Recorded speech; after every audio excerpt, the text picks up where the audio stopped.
안녕하십니까 주세민 가족 여러분. 벌써 4월 마지막 4월 28일 속회 공부할 시간이 됐습니다. 제목은 너희는 스스로 돌이키고 살지니라, 스스로 돌이키고 살지니라 라는 그런 제목입니다. 속회 시간에 한 주간의 삶을 나누고 조용한 기도와 찬송, 그리고 또 대표 기도하고 오늘의 말씀을 읽습니다. 속회는 원래 이렇게 가정마다 돌아가면서, 그래서 그 가정을 위해 특별히 기도하고 그리고 서로의 대화를 나누는 그런 장인데요. 그래서 서로 깊은 그런 대화를 나눌 수 있으면 좋겠는데, 코로나19로 인해서 이 속회가 그만 전 교회적으로, 우리뿐만이 아닙니다. 전 교회적으로 지금 속회에 대한 고민들을 많이 하고 있습니다. 상황과 여건들이 많이 바뀌기 때문에 그렇습니다. 과연 이 속회를 그냥 교회에서 모여서 그냥 말씀 나누고 하는 것으로 그냥 끝나야 하는 건지, 앞으로 어떤 그런 방법을 세워야 하는지 모두의 고민입니다. 저도 그런 고민을 가지고 올해 후반부부터 우리 새롭게 계획하며 또 이루어 나가려고 하고 있습니다. 우리의 고민을 함께, 여러분들도 함께 가지고 어떻게 하면은 우리의 속회가 정말 삶의 자리를 나누고 거기서 진정한 말씀을 나누고 기도하는 그런 시간이 될 수 있을런지, 그런 마음을 모아주시기를 바랍니다. 오늘의 말씀은 에스겔서 18장 19절부터 32절입니다. 제가 읽어드리겠습니다. 그런데 너희는 이르기를 아들이 어찌 아버지의 죄를 담당하지 아니겠느냐 하는도다. 아들이 정의와 공의를 행하며 내 모든 율례를 지켜 행하였으면 그는 반드시 살려니와 범죄하는 그 영혼은 죽을지라.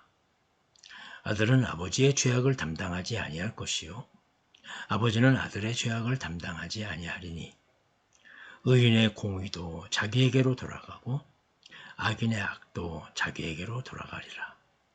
그러나 악인이 만일 그가 행한 모든 죄에서 돌이켜 떠나 내 모든 율례를 지키고 정의와 공의를 행하면 반드시 살고 죽지 아니할 것이라. 그 범죄한 것이 하나도 기억함이 되지 아니하리니 그가 행한 공의로 살리라. 주 여호와 말씀이니라. 내가 어찌 악인이 죽는 것을 조금인들 기뻐하랴.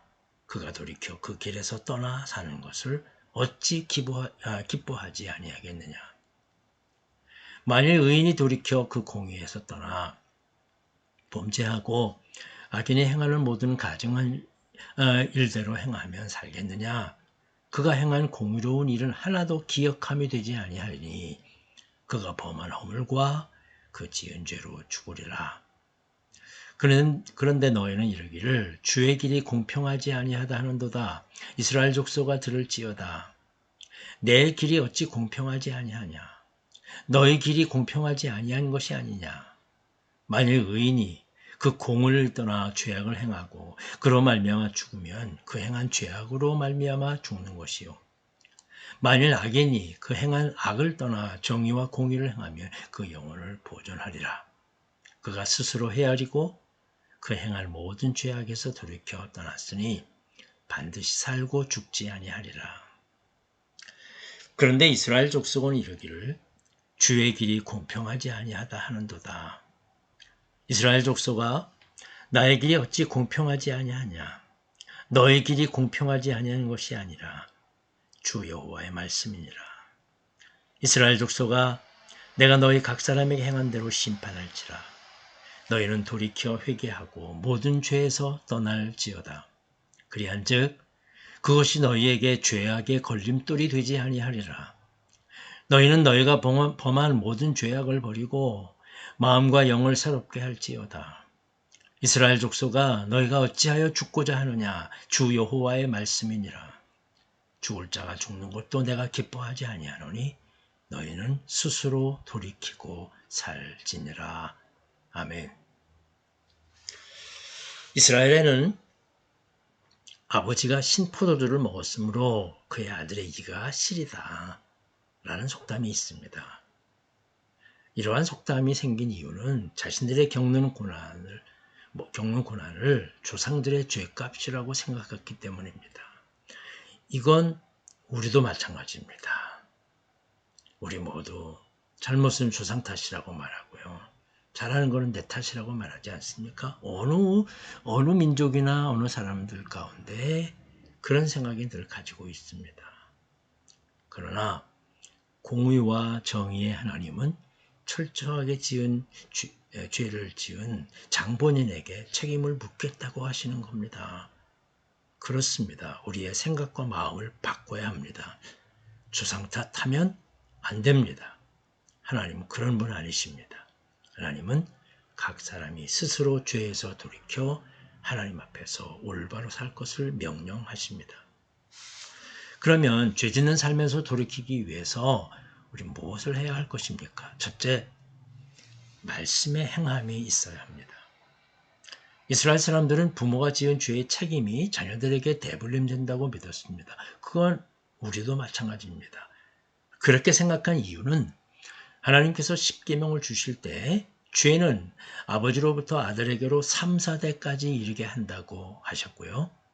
은혜는 1000대까지 이르게 한다. 축복은 그렇게 말씀하셨기 때문입니다. 그러나 남한국 유다가 멸망해서 바벨론으로 끌려간 백성들에게 하나님은 단호하게 가계에 흐르는 저주와 복은 없다 말씀하십니다. 누구라도 정의와 공의를 행하면 율례를 지키면 반드시 살 것이라고.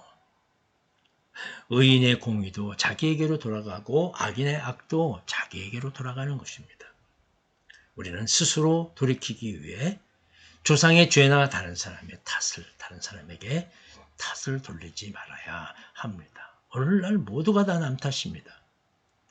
자기가 실수한 것도 모두 남 탓을 해서 그걸 어떻게 만회해 보려고 합니다. 여러분, 하나님께로 돌아가기 위해서는 우리 자신이 하나님 말씀으로 지키는 것이 중요합니다. 둘째로, 하나님의 기쁨이 되어야 합니다. 하나님은 죄에서 돌이켜 정의와 공의대로 살면 악인도 죽지 않는다고 말씀하십니다.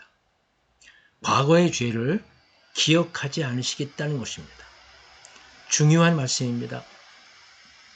하나님은 악인조차 죽는 것을 기뻐하지 않으십니다. 한 사람이라도 살리는 것이 하나님의 마음입니다. 하지만 의인이라도 죄를 범하면 가증한 일을 하면 심판하신다고 말씀하십니다. 이전에 내가 얼마나 순종했다고 그것으로 지금의 심판을 피할 수 없습니다. 악으로 돌아선 순간 우리의 과거의 의는 쓸모없습니다. 신앙생활은 지금 이곳에서 여기에서 무엇을 하고 있는지 이게 중요합니다. 하나님의 기쁨을 알아야 주의 말씀을 지킬 수 있습니다. 하나님은 잘못을 회개하고 아버지의 품으로 돌아오는 것을 기뻐하십니다. 이 기쁨은 죽었다고 생각했던 아들이 아버지에게로 돌아오는 큰 기쁨인 것입니다. 셋째, 그러기 위해서 우리는 마음과 영을 새롭게 해야 합니다. 바빌론으로 끌려간 백성들은 왜 우리가 이런 고통을 당해야 하느냐라고 부당하게 생각했습니다. 왜냐하면 자기들의 조상들이 잘못 때문에 자기가 이런 고통을 받고 있다고 생각했기 때문에 그렇습니다. 하나님이 1000대까지 은혜를 주신다고 약속하셨는데 현재 자신들은 은혜 가운데 있지 못하고 버려졌다고 생각했습니다. 그러나 하나님께서는 약속을 저버리시는 것은 아닙니다. 죄를 범한 그들이 다시 살 수 있는 방법은 각자 회개하고 모든 죄에서 떠나 주님께로 돌아오는 것뿐입니다. 하나님은 모두를 위해 새로운 구원의 문을 열어 놓으셨습니다. 하나님은 백성들에게 마음과 영을 새롭게 하라 말씀하십니다. 새 마음과 새 영을 위해서는 돌같이 굳은 마음을 제거하고 부드러운 마음을 주시는 성령을 받아야 합니다. 말씀 앞에서 부드러워져야 됩니다. 회개의 영을 받는 것이 성령을 따라 사는 길이고 성령을 따라 사는 것이 스스로 돌이켜 사는 길인 것입니다. 신앙생활에는 지금 여기에서, 오늘 여기에서의 죄에서 돌이키는 회개가 있어야 합니다. 하나님은 한 사람이라도 더 구원하기 위해 모든 사람에게 구원의 문을 열어놓고 기다리고 계십니다. 죄로 인한 죽음은 누구라도 기뻐하지 않으십니다. 과거를 기억하지 않겠다고 약속하신 하나님, 단 한 사람이라도 당신 품으로 돌아오기를 바라십니다. 하나님의 간절한 소망을 위해 바쁘게 움직여야 할 이는 바로 우리들입니다.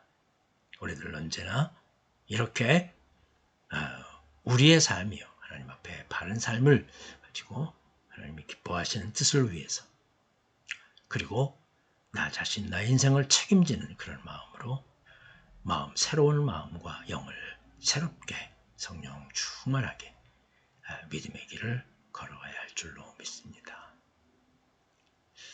묵상 질문입니다. 내게 닥친 불행이 주상 탓이라고 생각했던 적이 있습니까? 유대인들은 70년의 바벨론에 노예로 팔려가고 붙잡혔을 때 물론 생각해보면 조상들이 잘못한 거죠. 그러나 성경은, 하나님은 그러지 않습니다. 그들은 그들의 죄를 받는 것이고 너희들은 너희들의 죄를 받는 것이라고 분명하게 얘기하고 있습니다. 두 번째, 하나님이 가장 기뻐하시는 일은 무엇이라고 생각합니까? 다른 건 아닙니다. 지금 여기에서 우리는 회개하고 돌이키며 하나님이 원하시는, 기뻐하시는 일, 주의 말씀대로 순종하는 삶을 살아가야 할 것입니다. 세 번째, 죄로 물든 마음과 영을 새롭게 하려면 무엇을 해야 할까요? 당연히 말씀으로, 하나님 말씀으로 성령 충만해야 합니다.